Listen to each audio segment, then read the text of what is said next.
Depuis que j'ai su ce que c'était une feuille de papier et un crayon, j'ai toujours dessiné.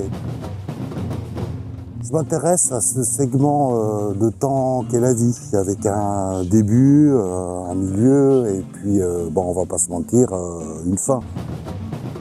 C'est dans ces détails que je trouve le point de départ d'un tableau.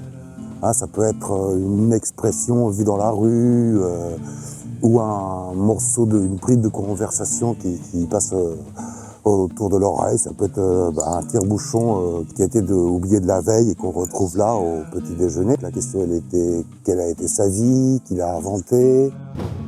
En fait, j'ai appris, c'est un tire-bouchon qu'on appelle le Charles de Gaulle.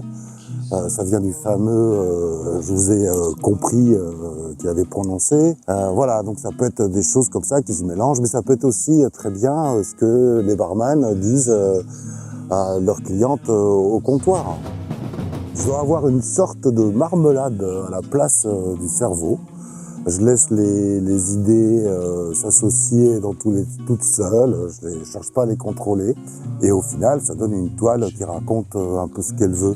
J'ai pas peur d'utiliser l'ordinateur. Pour moi, c'est un outil comme un autre, comme le crayon. Il permet en plus de tester des choses que seraient trop laborieux à faire à la main. Donc ça permet d'explorer de nouvelles pistes.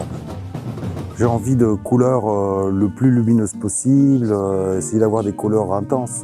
Du coup, je me suis orienté vers la laque, parce qu'avec son rendu lisse, elle accroche au mieux la lumière et aussi je prépare mes mélanges à partir de couleurs primaires pour avoir la netteté de l'intensité de la couleur le plus possible.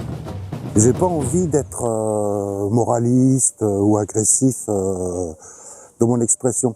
C'est pour ça que je travaille en courbe douce, que j'essaie d'affiner le dessin pour trouver le trait juste, supprimer tous les traits qui n'apportent rien à ce que j'aimerais raconter.